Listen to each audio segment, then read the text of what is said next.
মেহেদী মামা, আপনি যে এখানে আসছেন, আপনার অনুভূতি কি? আমার দাঁড়িয়ে জিজ্ঞাবেন না। I love Netrokona, I love Netrokona bro. আপনার কেমন লাগছে? আপনি যেখানে আসছেন আপনার কেমন লাগতেছে? আমার ভাই সব কষ্ট, সারা রাতের ট্রেন জার্নি, আচ্ছা আচ্ছা, মনে করেন সব মনে করেন পানি হয়ে গেছে ভাই। কি যে আনন্দ, কি যে খুশি ভাই। আচ্ছা আচ্ছা আচ্ছা, তাহলে এক্সাইটেড ভাই। তাহলে বোঝা যাচ্ছে আপনি খুবই খুশি, আমি এক্সাইটেড ভাই। আমি তো টাকা পয়সার দিকে চিন্তা করি না, বুঝেন না সাহেব। মন লাগবে ভাই ঘোরার। এই সাহেব, সাহেব, ভাবিকে ই করতেছে, তুমি এটাই দাও। তুমি যেখানে আসছো তোমার কেমন লাগতেছে? অনুভূতি কি?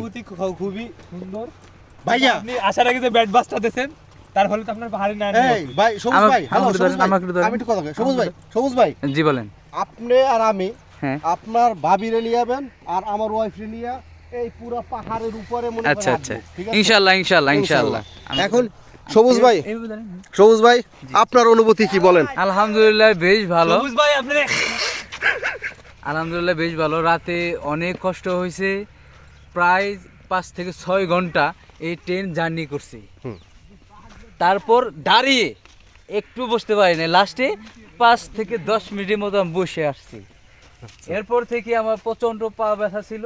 লাস্টে যখন আমি এই পাহাড়ে মধ্যে যখন আমি ঢুকে গেছি তখন আমার কাছে খুব ভালো লাগছে।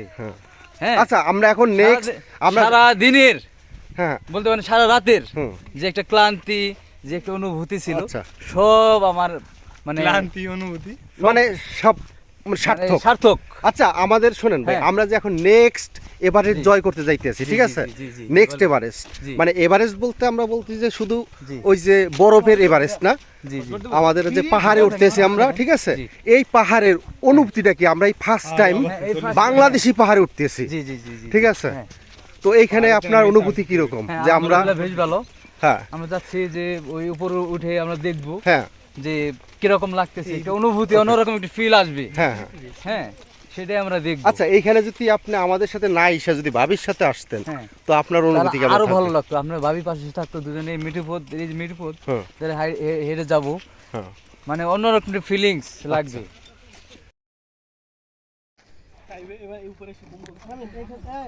বাস অনেক সুন্দর পাহাড়।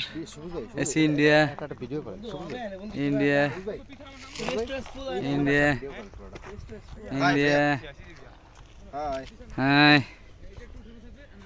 ওই দেখা যাচ্ছে ইন্ডিয়ার কাঁটাতারের বেড়া। এই যেটাই, এইটাই কাঁটাতারের বেড়া। এই যে, এই যে আমরা সবাই একটা গ্রুপ সেলফি তুলবো। এটা গ্রুপ তোলা উচিত। হর্ষিত ভাই, আমরা যে এই দুর্গম পাহাড়ে যে উঠলাম, ওই পাহাড়ে গাছের উপর ওই পাশে, এখন আপনার ফিলিংসটা কি বলেন? আমার ফিলিংস ভাই হ্যাঁ, ভাষায় প্রকাশ করা যাবে না ভাই। হ্যাঁ, এটা কে দিল? মামা দিল নাকি? প্রাণ লাগছে, খুব খাচ্ছে আর মামাই দেয় নাই, ঠিক আছে? মামাই দেয়। এটা হচ্ছে এটা উপরও বাজেট থেকে। আমাগো হচ্ছে ও আমাদের অল ওভার থেকে নাকি? আমাগো ছোট টিম থেকে হ্যাঁ, এটা আমরা আয়োজন করছি নাকি? এ লাচ্ছি লাচ্ছি খাচ্ছি, খুব আরাম পাচ্ছি এরকম। আমার দেখবেন, আমার দেখবেন। হ্যাঁ, আসসালামু আলাইকুম ভিউয়ার্স। হ্যাঁ। আসলে যখন আমরা ট্যুরটা শুরু করেছিলাম, আমরা কখনোই আশা ছিলাম, মানে আমরা হোপফুল ছিলাম যে আমরা হয়তো অনেক ভালো একটা ট্যুর করবো, অনেক ভালো একটা জায়গায় যাব।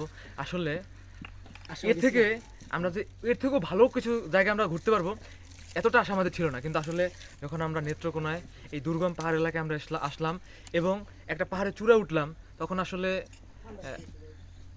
শকিং, কারণ এমন একটা ভিউ হয়তো আর কোনোদিন এখানে আসা হবে না। তবে আই এম সো প্রাউড যে আমাদের বাংলাদেশের মধ্যে এত সুন্দর একটা প্লেস আছে, এখানে আমরা আসতে পারছি এবং খুব সুন্দর একটা মুহূর্ত আমরা আমাদের ছোট্ট একটা টিমের সাথে উপভোগ করতে পারছি। থ্যাংক ইউ অনেক সুন্দর সুন্দর কথা বলার উপস্থাপনা করার জন্য। ভাই আপনার কেমন লাগছে বলেন? আপনি যে ওই দুর্গম পাহাড়ে উঠলেন, এত ঘেমে গেছেন, আপনি দেখা যাচ্ছে একদম ঘেমে গেছেন। সো আপনার কেমন লাগছে? আমার স্বাস্থ্য দেখে বুঝতেই পারতেছেন, খুব আমার জন্য খুব সহজ হয় না, ঠিক আছে? তবে আমি এই অ্যাডভেঞ্চারটা এক্সাইটেডমেন্টের সাথে আমি কি বলে এক্সাইটমেন্টের সাথে উপভোগ করছি। তার আমরা খুশি তো। এখানে আসলে শারীরিকভাবে আমি কষ্ট পাইছি, মানে আমার কষ্ট হয়েছে উপরে উঠতে, বাট মানসিকভাবে যে শান্তি পাইছি ওই কষ্ট কিছুই না এর কাছে। আচ্ছা, ওকে, ধন্যবাদ।